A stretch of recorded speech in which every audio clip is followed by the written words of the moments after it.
And Louisa's been working for Boston for over 5 years, running their Future Gardeners program, which is in collaboration with the Worshipful Company of Gardeners and the Royal Hearts Guild. Future Gardeners is an innovative free horticulture training program open to anyone who is unemployed and looking to make horticulture their career. Louisa is a career changer moving to the industry from digital marketing training and chose horticulture as she wants to be beneficial to others. So please welcome Louisa.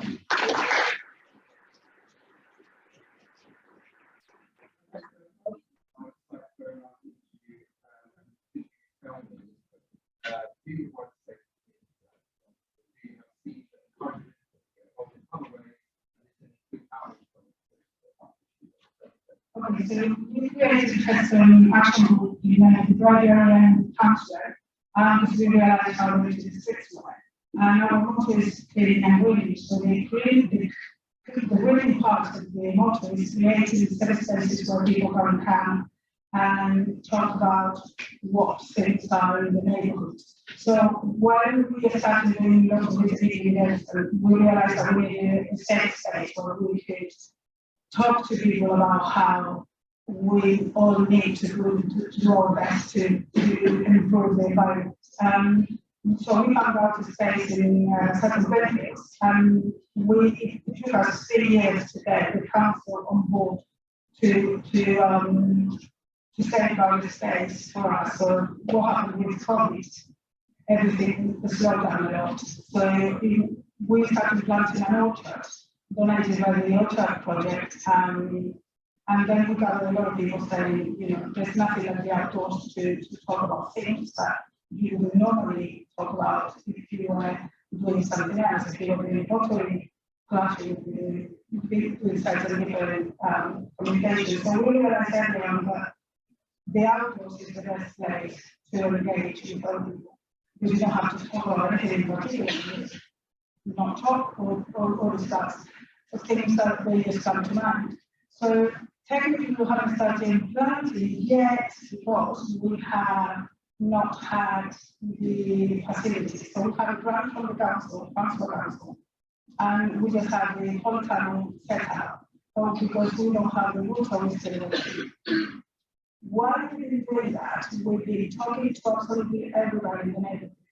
We've been engaging in social media, and I think the most important thing about making yourself known is to knock on people's doors and say, this is your neighborhood, this is what's happening. You might not be interested in gardening, it doesn't matter. You're interested in what's happening on the other side of the road, you're interested in why crime rates are going up. So in a way for us, the community garden is not just about the garden, it's about the community and how we engage with each other. And a lot of people in certain areas, they don't have time to engage with everyone else, but they have difficult jobs, they have lots of kids, and they don't see them have time to do anything. So we say, actually, just come, we don't ask you to do anything, just, you know, we just facilitate in that space. So we kind of very early stage into that. We have about 20, 30 people who come very early to our something others. Not sure what they're no, that's good. Yeah, I think it's really what you do. And it's really important, I think, to not put pressure on people to say, oh, you need to come and garden because they might not necessarily want to do that. But once they get there, they start doing it. They get involved, they see that they do actually enjoy it, and it's for them, they can do it. So a lot of people have decided that they can't garden and they're doing it all. But yeah, as you go into that, and Jane, could you tell us a bit about what you do? What I do. Okay, I forgot the question. I'm Jane, I work at Kew Gardens and I am the community cultural learning coordinator. I'm really lucky. I've got a community allotment down Gate that I manage. When we talk about community at Kew, it's about trying to get people into access Kew that don't normally access Kew. So I work with a lot of homeless people, refugees, local charities, community groups. We've got a community access team. And I was interested in Tony saying earlier with his penny. This year, Kew now, if you're on universal credit or pension credit, it's now £1.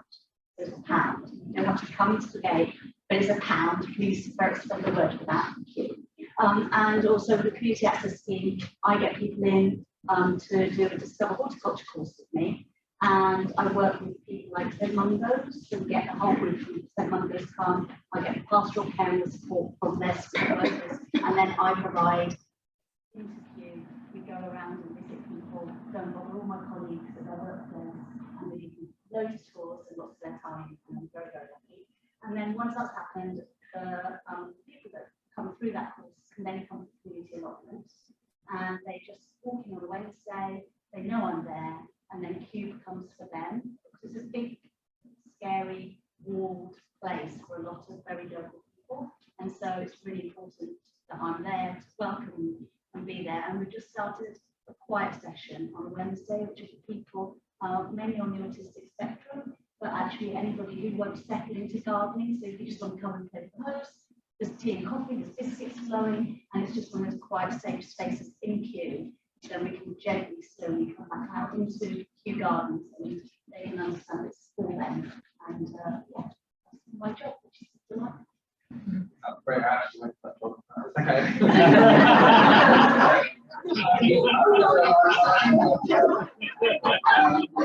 When I finish with the job, I can Just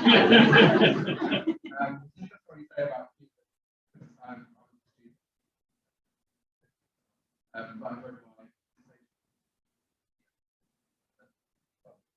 And one of the things that came up for me was wall, just like giant brick wall you can't see over or into.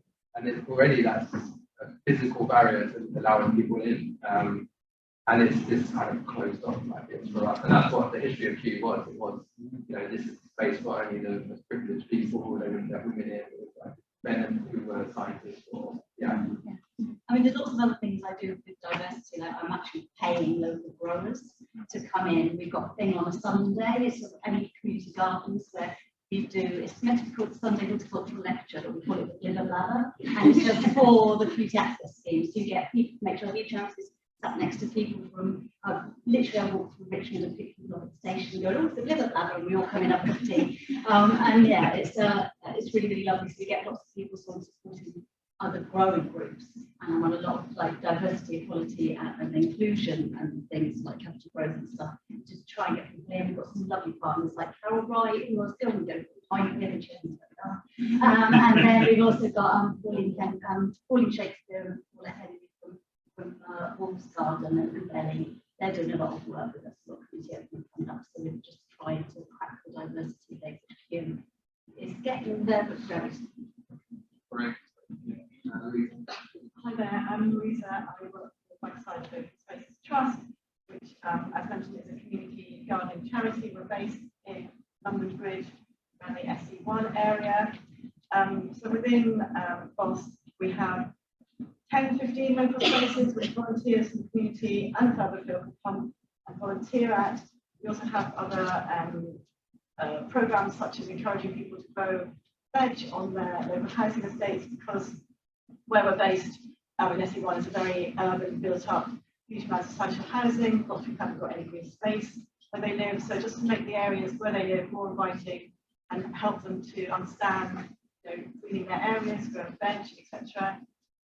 We also have other programs such as the Future Gardening Programme, which I've been running since 2016, ages there, which is a unique, innovative garden training programme to help get people who have been disadvantaged in some way. Lots of different reasons why people may have not been in the workforce for a while. So it's to open up the world of horticulture. Like we all here know, you know, what a great industry horticulture is, but there's lots of people out there who could benefit from it. So it's to try and encourage and give those people just the confidence to think, oh, you know, gardening is a job, it is a career for me. There's loads of different jobs I can do. The course is short, between sort of 12 and 14 weeks long, 2 days a week, and it's a mixture of both a qualification, City Guilds, level 2, and also practical gardening. We do work experience, students do work experience to a lot of the places that my students go. I've seen people this day, so that's nice to see them. Thank you for their support. And there's also a lot of focus on employability, so work with CVs, industry techniques, etc. And even though I'm running it and I say so myself, it does seem to be working. People who go to the course do grow their confidence, they meet other people in the same boat, and actually over the first 5 years of Future Gardeners, 80% of people who finish the course are now in employment in the industry.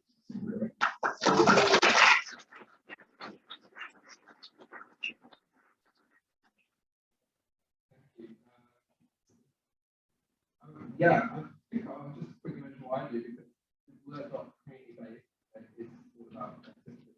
And I work for a charity, National Charity Innovation Fund, and I think I've Sunmore in North London, and so we have 5 gardens. But so the garden is part of, it's attached to the NHS hospital.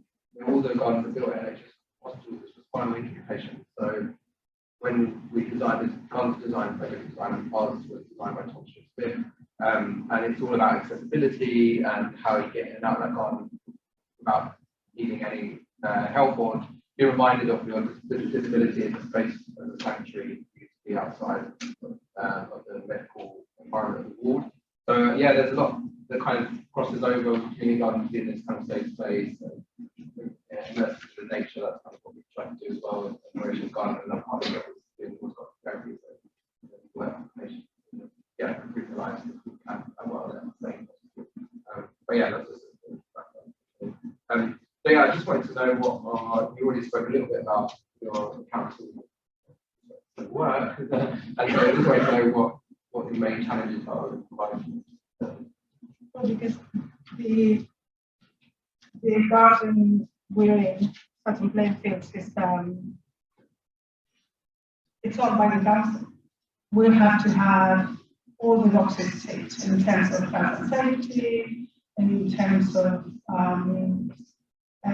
how we're going to interact with people, how we're going to get more volunteers. So we thought the hurdles were too high. We just said, well, let us allow us to go here, and that should be fine. And it wasn't until somebody came and complained that, well, they didn't know basically what we were doing, so they thought that we were that running. And then we got hold of the answer from the council, because we had really jumping on the hurdles and ticking on the boxes. He was able then to say the one person to complain, he was able to satisfy exactly on why we were there. And so basically we weren't there just as a self-help group. So when the people are satisfied that we're not just there for 3 years and then we just go to the next job. So basically what we want to do is trying to think ahead. So what do we want to do in the next 10 years? So I think everything that we do, we need to start thinking in succession, in the next succession branches. So now we're going to start getting the next load. But because we still have very early entities, we just need to kind of grow our own roots there and making it our own and make sure that people hear about us, that the sports know about us, but they want to plan the professionals around the area, they also want to plan, the people who have a little time, they also want to plan. So that's trying to kind of general law things at the same time is the main issue. Considering everybody's volunteering what it gets. And you were talking earlier about time knowledge. And there are very few of us, and I consider myself to the work because I do part-time and that's okay, the rest of the time I'm dedicated to the community, but there are very few people who actually can, so you just got me there and say 10 minutes here, 3 hours here, but then we cannot be able to long time, so we now have at the moment until we're more or less settled, we can only do some moves. And then from the people who say, oh, why don't we have it on Wednesday? Oh, do you want to open it on Wednesday? Because I would be actually for you to open it on Wednesday. So driving people who have all the time different schedules from us and trying to get a wide range of abilities in times in this case. I guess that's how you retain people as well. You give them ownership and you hand it over from the yeah, exactly. And the same we're going to be doing with plants, for instance. The other day somebody came and said, oh, my favorite plant is corn. I said, well, you can be our corn person. Now that then I don't have to worry about corn. So I have someone that can tell me that. Perfect. And I said, how much are you going to water? Because water is an issue now. There's no, so I'm not sure if I can water is the only water we have. But the way the community garden is set, the back of the gardens that lead to the community garden, there are 5 points of rainwater from the neighbours. So we were talking to the neighbours and saying, listen, it will be have your rainwater. And after a few hurdles, so now we're having 2 tanks of 5,000 litres, so we're having water, not to the beds of tank water, or the council to the water connection. And also that means that then whenever we have the water wars, then we're ready. Yeah. So that's our main issue now. So yeah, it's a lot of it is about setting up facilities, make it easy for people. Yeah, and also thinking ahead is like if we want to have more truck years, you cannot, we need watering trees from the street trees from our own, houses. And now that water is going to be netted, people are now want to actually bring water from the home. So having areas where we can have water tanks that they are publicly accessible, it's also, it's not just the community level, it's everywhere. But I think it's we need to start thinking about. Yeah, definitely. Yeah, thank you. Jane, have you noticed that you've got more people since the pandemic interested, and have you seen benefits to those people in terms of their health and well-being? Yeah, obviously during the pandemic it was very, very strange. We'd started growing for all of us, but we'd started growing down the community allotment with a group from the vineyard who were then doing their cooking, and they were taking all the produce and cooking with it. So it was a group of people who were homeless that were having their meal mainly provided by the community allotment. As it locked down, they opened up a food bank. I was furloughed for a very short amount of time, and then they realised that the community allotment was being quite productive, and I am sponsored by one family, so they actually sponsor the whole of the community horticulture in Kew, and they were very keen for me to come back.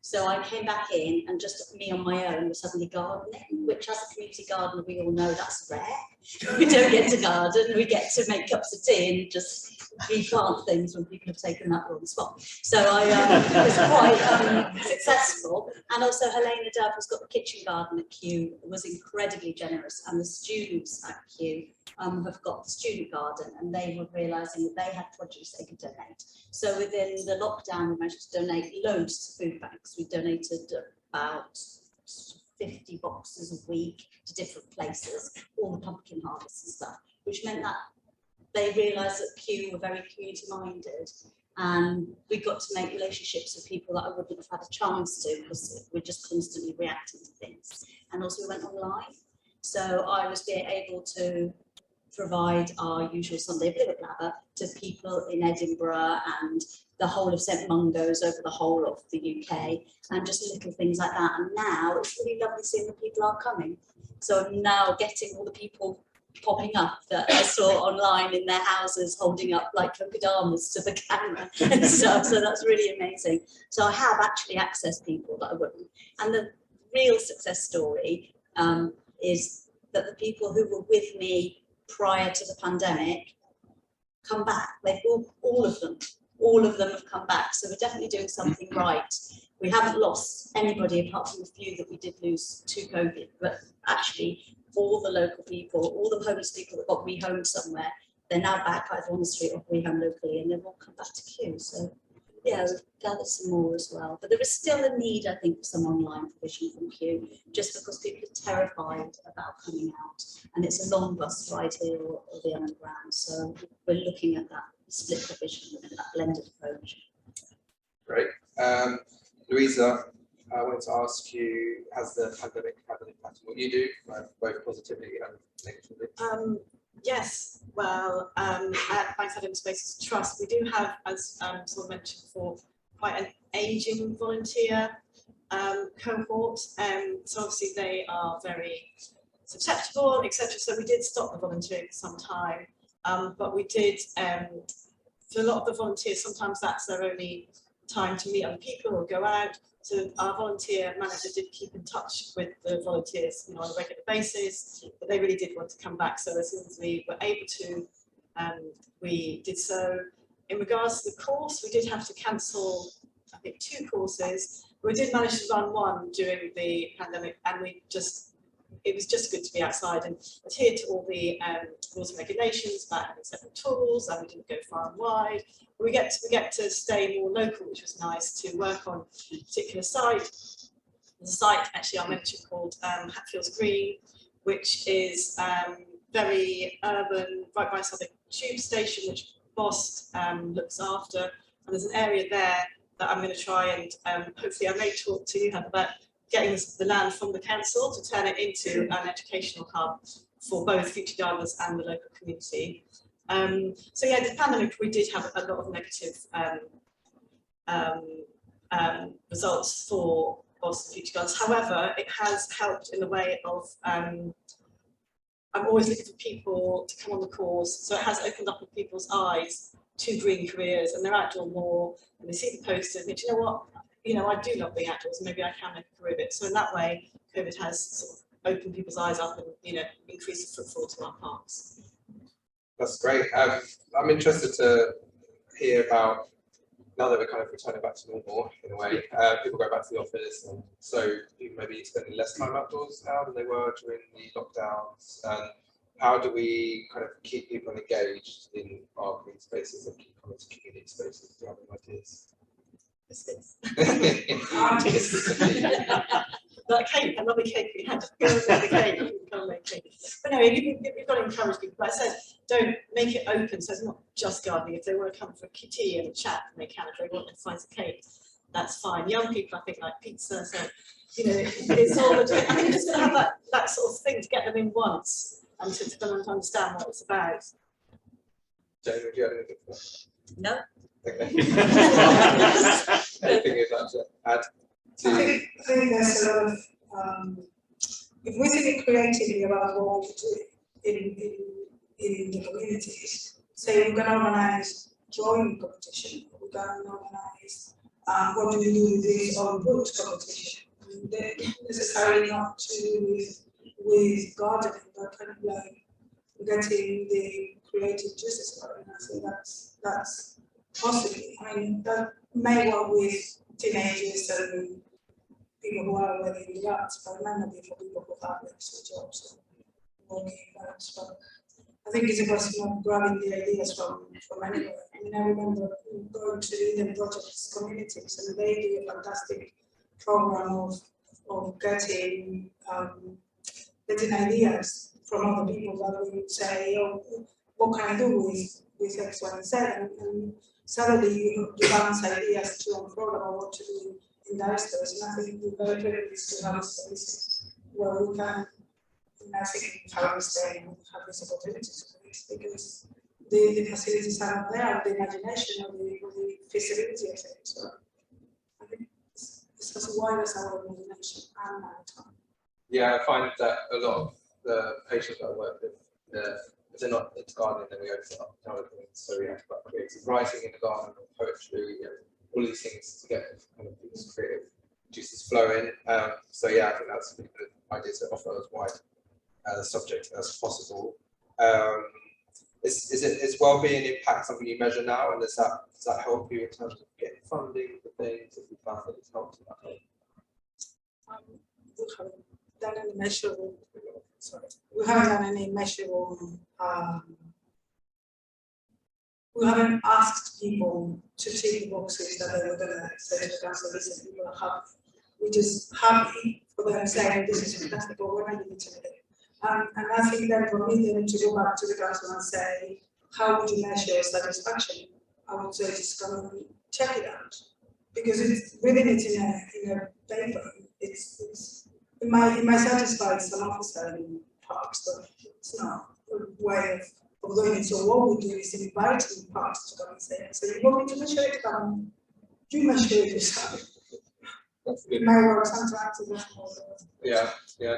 And Jane, we've recognised it's always that KPIs, the how many people, how many bums or seats, and actually they're not always the most important bits. They're really important, and we'd want lots of people to come to queue, but there are people, like we've got certain participants that don't speak, that don't cut, that just stand in the corner, and now they have come all the way through. They are showing people how to do like tool shed. We've got a carpentry workshop, and we've got one of the women there who was very non-verbal and quite upset about just having to be there, was brought along, and now she's one of our volunteers, and she volunteers at Q, and she's very much part of that.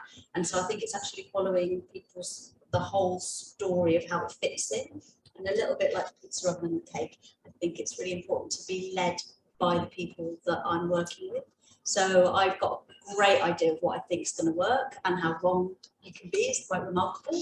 And so it's just responding constantly, like you were saying about where people's time are, what competitions they want to do. We've now opened up a community library down at the community allotment because people were not book rich. They wanted to know a little bit more about fungi. You know, you got really excited about the mushrooms, and then they were like just going home with nothing and no way of finding it out. So that we responded to by a community library.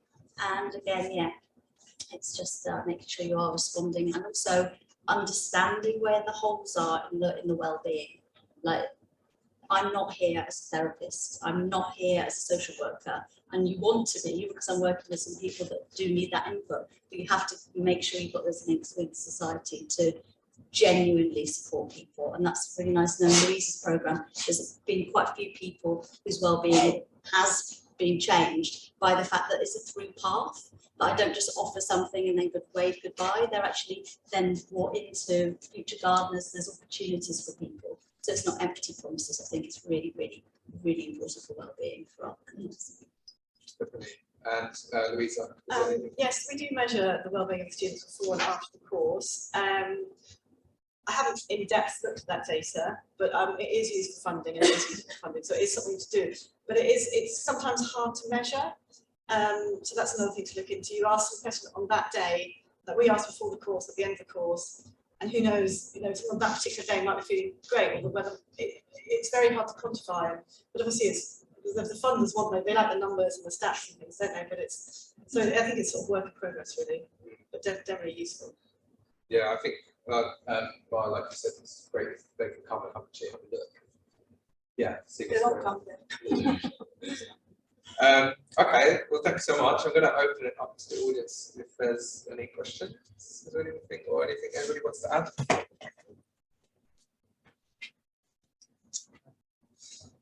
Hi, my name is William Rice and I work for Kensington in Chelsea.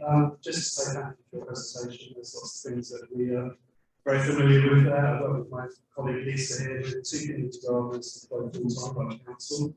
And just to say, yes, pandemic has had a huge resurgence of interest. Basically, our project there's 2 strands to it. One is supporting residents so you can get a free growing space. There's a long waiting list. We have about 70 to 80 sites, which we support, some very, very tiny, 3 plots, 2 plots, and others with up to almost 100 plots. But it's just really nice to hear your experiences. It's not just about gardening, it's about a wider offer, particularly well-being. We also work with special groups, NHS, mental health, all sorts of things. Sometimes we think, well, we're not really offering that much to a small number of people, but the feedback we get is extremely gratifying. We see progress. We've been working with a Grenfell recovery service since Grenfell, with a small site in the north of the borough. We've got the same clients there, and they've just really come along. Awful trauma, and now they're still gardeners. They're growing little tiny area, but it's just made such a difference to them. We might spend only 10-15 minutes doing actual gardening, but the rest of the hour is just about exchange of ideas. They all come from different backgrounds, and they've got some lovely stories to tell us, and it's just so supportive. And those sorts of things. Speaking of Lisa, but I find that is really what helps with the role, getting that stuff back. Yes, there's arguments on the plots. We've got lots of residents who are very bossy, but that's just part of community gardening. And the engagement of any kind of spectrum of people who are going to have bad days, good days. But no, it's lovely to hear your stories and thank you for sharing. We'll talk about okay, you were talking about measuring the outcomes. I think the best thing is if you can keep a notebook and just what people say to you, because that's the biggest thing that you can give. Because on that day, somebody will say, "I've had a rotten day. It's been absolutely marvelous to be here." But you're going to ask them to tick a box or fill in a form. They're not interested. So if you can just maybe keep a note of what was said, and that would help with your. I mean, you all have to deliver. We work for the council, so believe me, we're very, very, very up on what you have to provide. But on the other hand, as long as you're getting satisfaction, That's what it's all about. Great, thank you.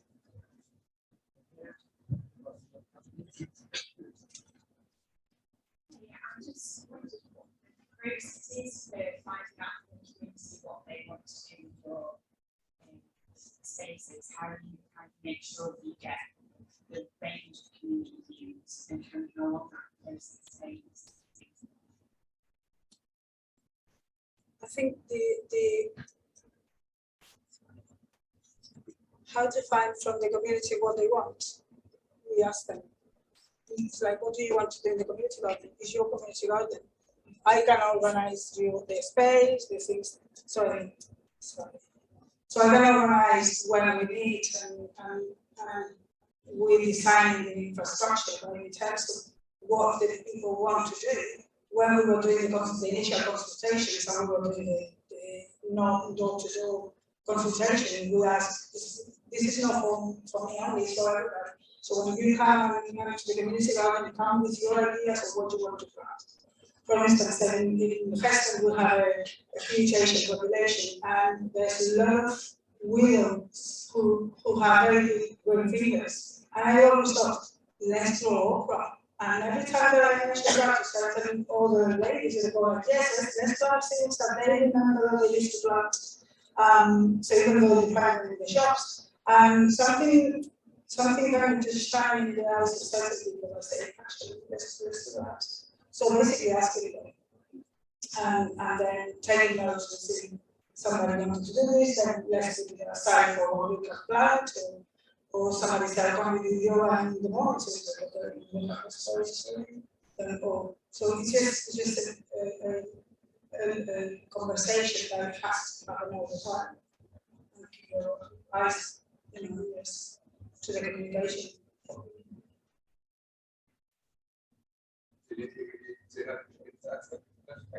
Any other questions?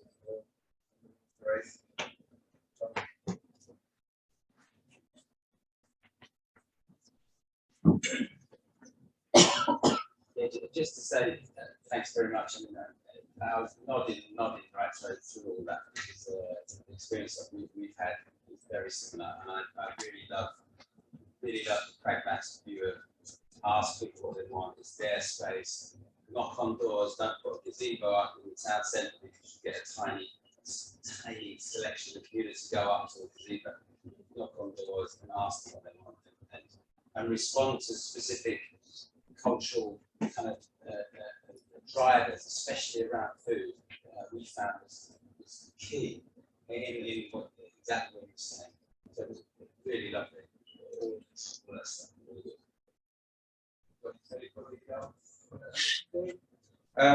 Okay, well, thank you all three of you. And is there any? Would you like to give any kind of social feeds that you want to? You got any that your community funds? Where can people find you? Heston Action Group. Yeah. .org. Okay. Okay. Jane also. Yeah, it's a community horticulture at q.org. And also got Community Open Week coming up in May, which is free entry. Have a look on the website at Q, the Community Open Week, and please get all your groups and community members to sign up. It's free. So just come into Q free for the day. There's loads of workshops and a taster. And if you work at Q, then come and find me down at Community Allotments, because it's a big place and I can't find most of you unless you're hiding when I'm walking through. All info on the BOSS website, boss.org.uk, and if anyone knows anybody who might be interested in Future Gardeners, of course, it starts on the 27th of April, and it's a very short application form online, so do spread the word. Thank you. Thanks. I just want to say thanks so much for putting it together so quickly because it was very last minute. So I really appreciate you coming in and helping out and having given us an insightful talk. So thank you. Thank you very much.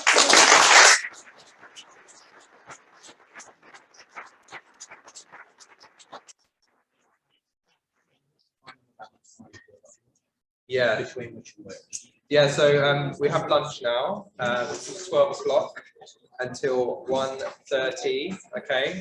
So lunches are out in the hallway. They're all vegan. So just grab a bag and you can take your lunch. And you're free to go and explore the grounds if you want to, chat amongst each other, and yeah, enjoy the sunshine. So I'll see you here at 1:30. Sharp. Sharp. That's great.